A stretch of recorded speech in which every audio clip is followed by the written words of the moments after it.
আচাৰৰ কাৰণে মিঠাতেলখিনি প্ৰথমতে ঢালি দিছোঁ। এতিয়া ইয়াক গৰম হ'বলৈ দিম।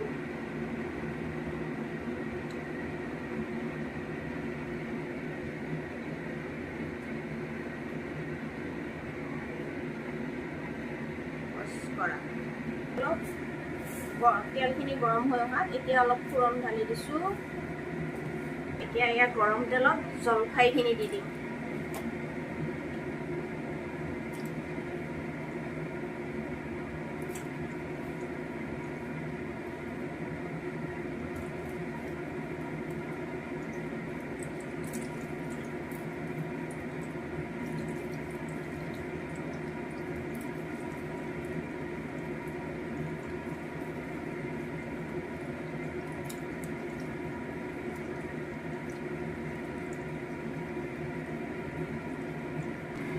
ইয়াতে জলকীয়াকেইটা ঢালি দিম।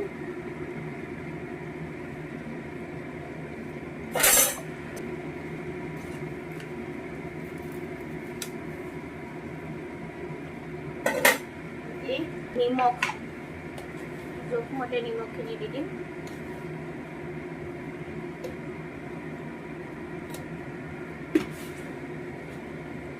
এতিয়া ভাজি থোৱা মছলাখিনি দি